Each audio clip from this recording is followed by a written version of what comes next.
Hey guys, Cam for 15 back at it with another video for you guys. Back at it with another episode review of My Happy Marriage as we are continuing on with this very interesting storyline and we see what the heck happens in the outcome with Usui. So, obviously last week Usui finally showed his face and he basically he I'm like he basically talked to me like, oh my, you're my daughter and everything. And essentially, it's so far, seemingly enough, it's just I guess you could say a warning of like, I'll see you soon, my daughter. But Arata and Kudo, they try to basically attack him, but nope, he just vanishes out of nowhere and he's gone. So that's the thing. We later find out in the episode, like, this dude is legitimately, like, dangerous. Like, he's much of a problem, in terms of, like, the way he acts and everything. And to me, the way they portray him, they portray him as some sort of, like, I guess you can say a sadistic individual. He really has no care for life and he's just uses his power by force and he's a sadistic dude. Like we find out like this dude was kicking people's asses to the point he was, sending these individuals to hospitals when he was just a kid, and he was sending people to hospitals and he really had nothing to do. And like when Arata's talking to the grandfather, he's like, I wish I could have did something, but realistically I couldn't rein him in. And you could even see like as a character, when he's a kid, like he's like crazy. So I don't know why he ended up becoming crazy like that, or why he ended up becoming sadistic to the point he doesn't give a crap. Maybe he to basically rein him in and kind of control him to a fault, and make sure he wasn't like that, was Mio's mother, Sumi. And I think I know where we're getting at. Clearly, he must have grew an attachment to Sumi, and he must have been the type of dude when they were kids, that he has always been infatuated with her. He's always been in love with her, and when he felt like, oh, she's being taken away from me because she's doing this or whatever, or she's getting married off to the Saimoris, he felt wronged. So typically, somebody who feels wrong, add in the fact that he's a lunatic, sadistic individual, well, it's only gonna lead to things happening. So again, it's interesting. Again, I don't know what this dude wants with Mio. He calls Mio his daughter. Again, my prediction, like I said in the last week's episode, was could he be saying that? But in reality, like we know he didn't marry Sumi. But what if he wants to maybe just take Mio, and even though he says daughter, maybe he just wants to marry Mio, be like, well, it's the next best thing. Or maybe he rightfully feels like Mio's his daughter, even though she's not really related to him. Unless, weirdly enough, the only other threat is like maybe when they were older, when Mia was of age, when Usui and Sumi were clearly like adults, maybe I guess you can say they had something for a night, before maybe she ended up making the decision to basically marry into the Saimori family. And shockingly enough, maybe that child, maybe Mio, is somewhat secretly like a secret love child, and that would be the only other reasoning as to why I would think that maybe that would be Mio's actually blood related father, but we don't know.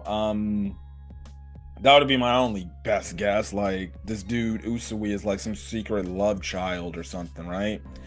But that's basically it. But what essentially happens is after that interaction, they basically have a talk, and Kudo's forces, the police force, have a talk about this, about the gifted communion, and about the fact that they want to basically make this entire world have a bunch of, power users, right? People with abilities, special abilities, right? And basically, what happens too is we also find out that um, the Usaba family line will be able to hear into their conversations about what's going on. So Arata and Mio are listening in on this situation. They're able to basically be in these very, special military unit or meetings when it comes to the gifted communion stuff, since clearly the leader is Usui. Now, Arata does say, like, even though he's very unpredictable, Usui is, and his ability is quite strong, it does take a toll on him and it does wear him out. So, I don't know if that means I gotta play the stamina game with him and just wear him out, but, maybe we'll see. Also, they do confirm Kudo's right-hand man, the guy we've been seeing. Hold on a quick sec. But yeah, so it's gonna be interesting to see where that goes and stuff like that. So, there's that. But, anyways, um, we basically also find out that there's a new person, or a new commander, or a new like unit person that's coming in to replace, obviously, Kudos right hand man, which I think I forgot. Oh, yeah, I did forget. I forgot to skip over. He's actually a-okay. He's actually in the hospital, but he's gonna be out for like 2 months. So I thought like he was going to be dead or something. Excuse me. I thought he was gonna be dead or something, but he's actually still alive, and he basically is he basically is just recuperating. It was funny at the end of the episode because the dude's like, "Oh, Miss Mio." This dude, man, ever since he first met Mio, he's been kind of simping for her. And it's kind of the whole thing because the one dude told him like, "Yeah, Mio's got a bodyguard and everything." He's like, "Oh man, if it was only me, I would be Mio's bodyguard." And I'm just like, bro, are you trying to cut Kudo from his own fiance? I'm like, dog, what? I think it's because he just likes Mio's cooking and everything. So this man straight up said like, "Oh well, that's kind of the thing, right then and there." So I found that to be quite funny, but. Mio's new bodyguard is a girl by the name of Jinochi. I think that's how you say it, right? And she's basically a women officer who's gonna be her bodyguard. I think and Kudo made sure like, okay, you're gonna basically be her bodyguard. And essentially we found out she's a woman, and it kind of makes sense that, she will, Kudo would assign a woman to watch over Mio as opposed to a man. And you kind of see them actually hit it off for a good thing in this episode.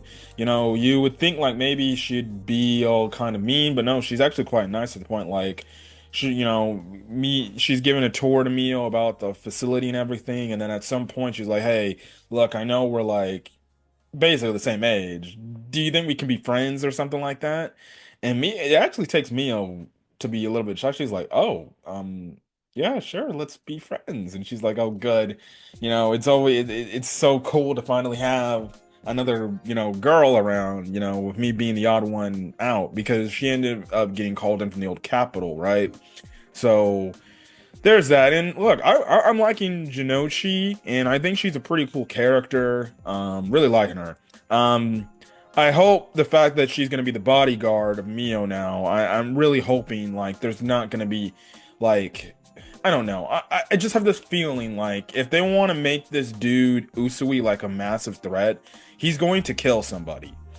And my best guess is when they assigned Jinoshi to Mio, and then you get to see the bond and the fact that she wants to be friends with Mio and everything. It's like, don't tell me they're gonna set this thing up and they're gonna have an angle to where she ends up getting killed by probably Usui, right?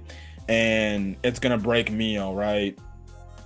And everything, or maybe at some point she's gonna hold, Usui's gonna hold, Jinochi at like probably death point, saying, "Hey Mio, come with me, otherwise this friend of yours dies." which gives Mio maybe which will give Mio no shot because she cares about Jinoshi and Jinoshi's her friend. And it's gonna be interesting, man.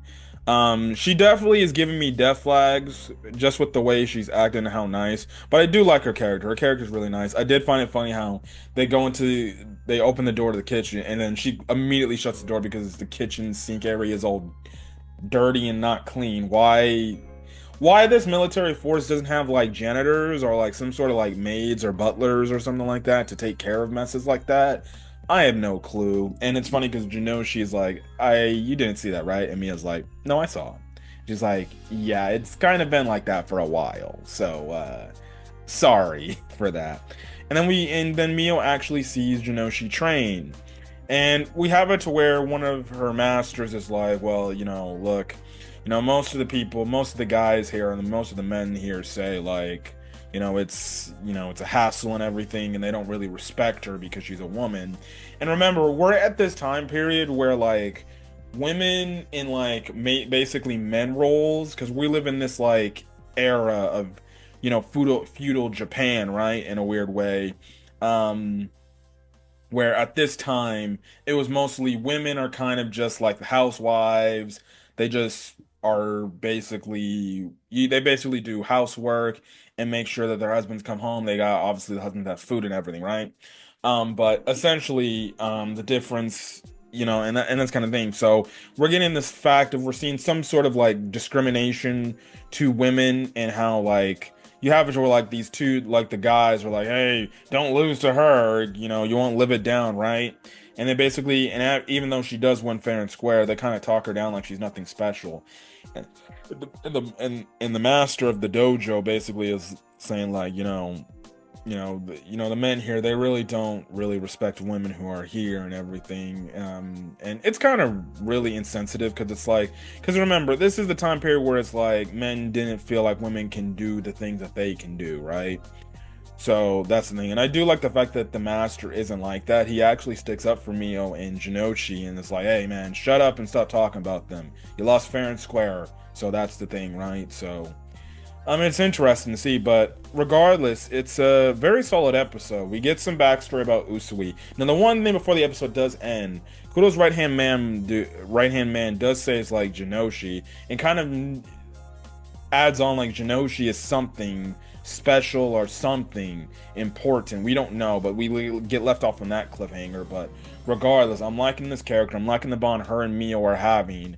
And then the threat of Usui is definitely a problem because this dude, he definitely is not willing to probably give up and play nice because the man was legitimately a psychopath. As a child, he sent freaking adults to a freaking hospital. That doesn't scream psychopath or lunatic. I don't know what that says. But you already know this dude with basically a cult right behind him is going to do something crazy that's going to turn the season upside down. So we'll see. We will see. But anyways, I'm going to go out for guys. Catch you guys on the next video. Until then, guys, stay safe out there and have a great rest of your day or night when watching this video. Until then, guys, peace.